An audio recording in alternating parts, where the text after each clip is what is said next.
Have you ever felt like you're doing everything right, eating what you believe are healthy meals, trying to stay active, maybe even cutting back on sweets, and yet the weight just won't budge the way it used to? Or perhaps you've noticed something else. Your energy isn't what it was 10 or 15 years ago. Your digestion feels off, your skin looks a little duller, and no matter how hard you try, your body just doesn't respond the way it once did. If that sounds familiar, I want to gently suggest something that most people your age are never told. The problem may not be your willpower. It may not even be your metabolism in the way you've been led to believe. It could be your liver. Now, I know the liver isn't something we think about very often. It's not like your heart, where you feel it pounding, or your joints, where you notice stiffness. The liver works quietly in the background, but it is one of the hardest working organs in your entire body. Every single day, it's filtering toxins, processing what you eat, balancing your blood sugar, and helping your body burn fat. And here's the surprising part. Your liver can be struggling, even seriously struggling, and you might not feel obvious symptoms right away. In fact, the liver is so resilient that it can lose a significant amount of function before you even realize something is wrong. That's why so many people develop fatty liver without knowing it. And when that happens, everything changes. Your body becomes less efficient at burning fat. Your cholesterol can rise. Your risk for heart problems increases, and weight loss becomes much harder no matter how disciplined you are. So today, I want to talk to you about something very specific. Not complicated diets, not extreme exercise routines, just 7 everyday foods, or more accurately, ingredients hidden inside foods that may be quietly damaging your liver and making it harder for your body to let go of excess weight. Some of these might surprise you. A few of them are even found in foods that many people consider normal or harmless. Let's start with the first one, because this is one of the most common and one of the most damaging, especially here in America. Think about the last time you had something fried. Maybe it was French fries, fried chicken, onion rings, or even something like breaded fish.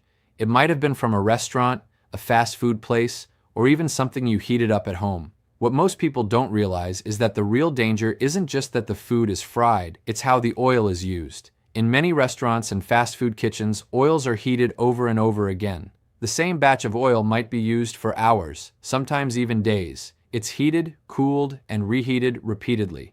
And every time that happens, the oil breaks down and forms toxic compounds. These are not small, harmless changes. These compounds can be highly damaging to your body. When you eat food cooked in repeatedly heated oils, your liver has to work overtime to process and neutralize those toxins. Over time, this puts a heavy burden on your liver. It can lead to inflammation. It can contribute to fat buildup in the liver itself. And remember, when your liver becomes fatty, your body's ability to burn fat slows down dramatically. That's one of the reasons why people can feel stuck. They might say, "I'm eating less. I'm trying to be careful. Why am I not losing weight?" And often it's because the liver is overwhelmed. There's also something else that's important to understand. These damaged oils don't just pass through your body quickly. They can actually become part of your cells. Imagine that for a moment. The very structure of your cells being built from unstable, damaged fats. That can lead to increased inflammation, higher cholesterol levels, and even issues with memory and focus over time. And for many older adults, maintaining sharp thinking and mental clarity is just as important as maintaining physical health. So what can you do about this? The simplest step is to start being more mindful of how your food is prepared. When you're eating out, choosing grilled, baked, or steamed options instead of fried can make a meaningful difference. At home, using fresh, stable cooking methods instead of deep frying can take a big load off your liver.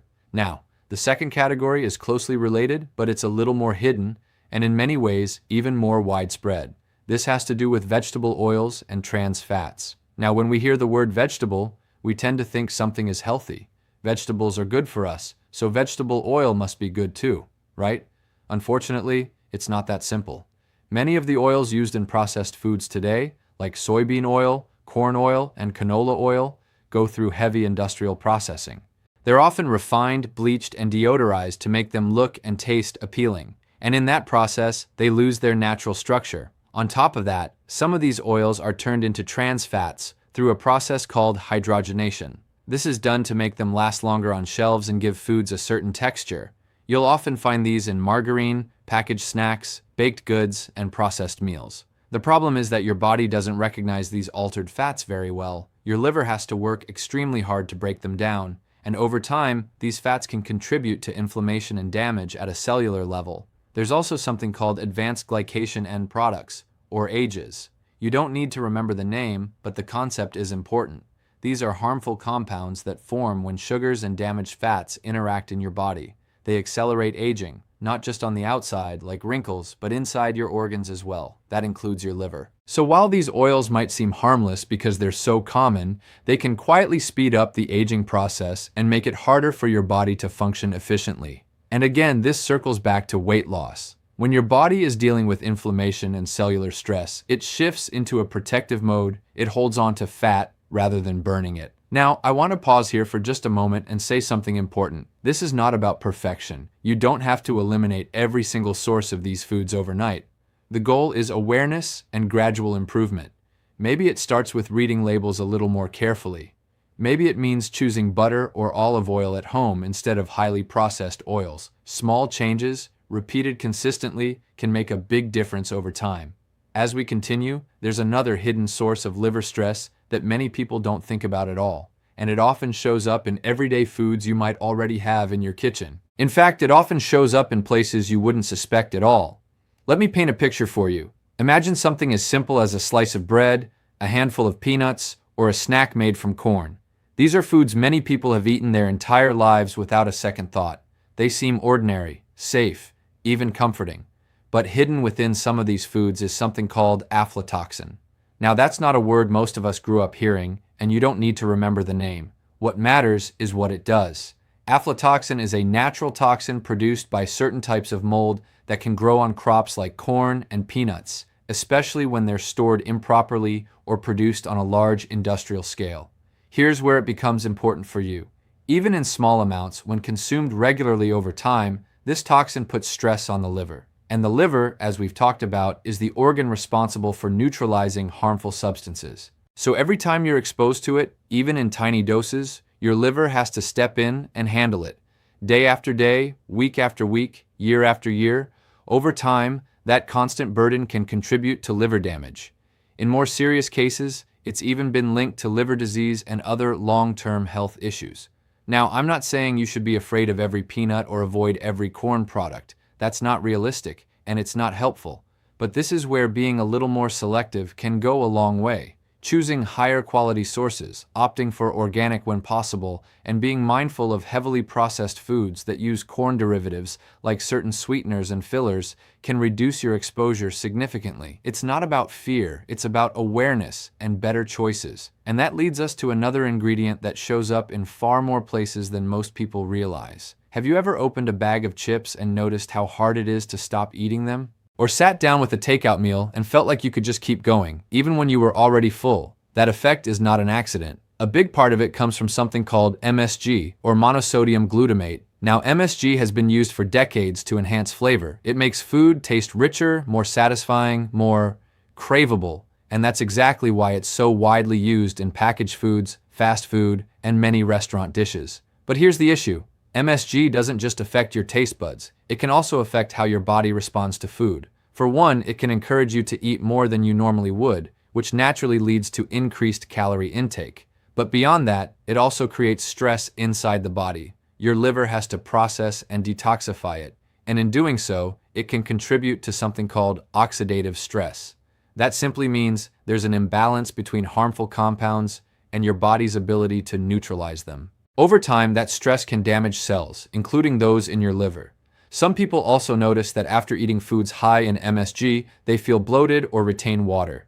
That's not just in your imagination. It's your body reacting, holding on to fluid, and struggling to maintain balance. And if you're already dealing with a liver that's under pressure, this only adds to the load. So what can you do? Start by paying attention to how you feel after eating certain foods. If you notice that heavy, sluggish, or bloated feeling after highly seasoned or packaged meals, that's your body giving you feedback. Choosing simpler, whole foods with fewer additives can help your liver do its job more efficiently. Now let's talk about something that might surprise you, because it's often marketed as natural or even healthier. That's fructose. Fructose is a type of sugar. It's naturally found in fruit, and in that form, paired with fiber, it's generally not a problem for most people.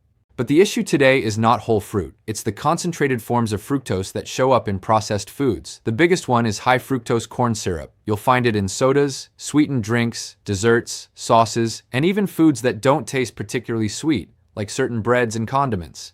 Here's what makes fructose different from other sugars. Almost all of it is processed by the liver. So when you consume large amounts, especially in liquid or highly concentrated form, your liver has to work very hard to handle it. And one of the ways it deals with excess fructose is by turning it into fat, not fat under your skin, fat inside the liver itself. Over time, this can lead to fatty liver, even in people who don't drink alcohol. And once that fat builds up, it interferes with your body's ability to burn fat efficiently. That's why reducing these hidden sugars can make such a noticeable difference. If you're going to enjoy something sweet, having whole fruit is a much better option because the fiber slows down the absorption and gives your body a chance to handle it more gently. Now, there's another category that often flies under the radar, and it's something many people grew up eating daily: refined carbohydrates.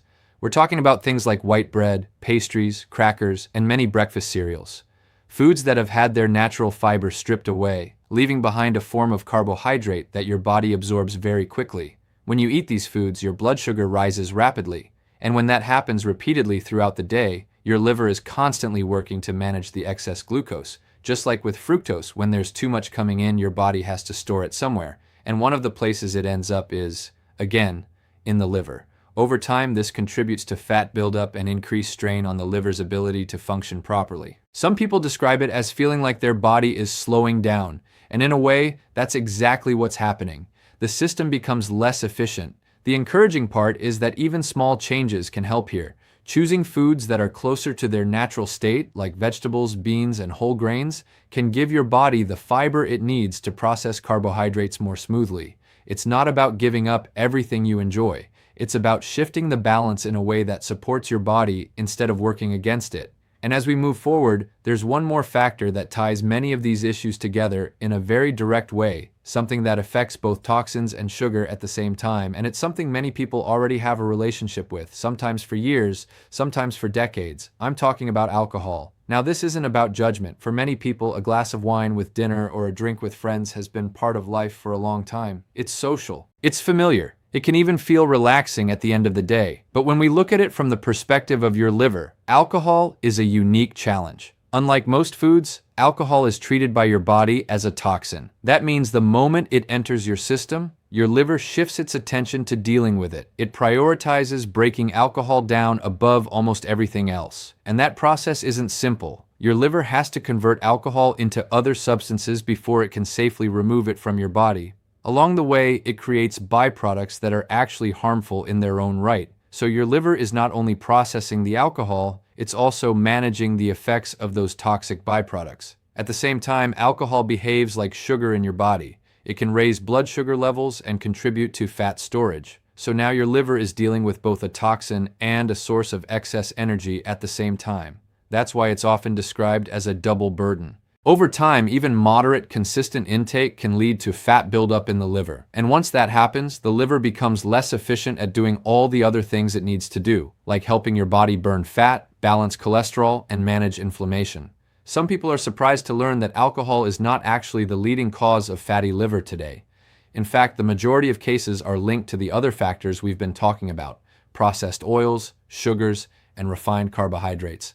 But that doesn't mean alcohol is harmless. It adds to the load. It compounds the effects. So if your goal is to feel lighter, more energetic, and more in control of your health, even small adjustments here can make a difference. That might mean reducing how often you drink, choosing smaller portions, or simply giving your body regular days without any alcohol at all. It's not about perfection. It's about giving your liver a chance to recover and do its job well. And here's the part I want you to really take to heart. Your liver is incredibly resilient. Even if it's been under stress for years, it has a remarkable ability to repair and regenerate when you start removing the things that are harming it. That means it's never too late to make a positive change. When you begin to ease the burden by cutting back on heavily processed foods, reducing hidden sugars, choosing better cooking methods, and being mindful of what you drink, your body can respond in ways that often surprise people. Energy can improve, digestion can feel smoother, that stubborn weight can begin to shift, not because you're forcing it, but because your body is finally able to function the way it was designed to, and you don't have to do everything at once. Sometimes it starts with something as simple as swapping out fried foods for grilled or baked options. Maybe you take a closer look at labels and avoid products with long lists of unfamiliar ingredients. Maybe you replace a sugary drink with water and a squeeze of fresh lemon. Even something as simple as that can support your liver in a meaningful way. And speaking of simple habits, there's something else worth mentioning that surprises a lot of people: coffee. For years, coffee has had a mixed reputation. Some people think of it as something to limit or avoid. But when it comes to liver health, research has shown that moderate coffee consumption, especially when it's clean, high-quality coffee, can actually support the liver. It appears to help reduce inflammation and may even lower the risk of certain types of liver damage when consumed consistently in reasonable amounts. Of course, this doesn't mean loading it up with sugar and artificial creamers. The benefit comes from the coffee itself, not the extras. But it's a good reminder that not everything is as black and white as we sometimes think. And then there's hydration. Your liver depends on adequate fluid to help flush out toxins and keep everything moving smoothly. Something as simple as staying well hydrated throughout the day can support that process. Adding a little lemon to your water is a gentle, natural way to encourage your body's detox pathways. It's not a miracle cure, but it's a supportive habit that can complement the other changes you're making. When you step back and look at the bigger picture, it's not about fear or restriction. It's about understanding how your body works and making choices that align with that. You've lived long enough to know that quick fixes don't last, but steady, thoughtful changes do. And the truth is, your body wants to feel better. It wants to function well. It wants to heal. It just needs the right environment. So if you've been feeling stuck, if you've been wondering why the scale isn't moving or why your energy isn't what it used to be, this could be the missing piece. Not more effort, not more restriction, just better support for the systems that are already working hard for you. If something in this conversation resonated with you, I'd love to hear from you. Have you noticed certain foods affecting how you feel? Have you made any small changes that made a difference? Feel free to share your thoughts in the comments. Your experience might help someone else who's going through the same thing. And if you found this helpful, go ahead and give the video a like and consider subscribing. There's a lot more we can talk about when it comes to staying healthy, active, and independent as the years go on. Because no matter your age, it's still possible to feel better, move easier, and enjoy life in a way that feels full and rewarding. Here's to taking care of your body and giving your liver the support it deserves.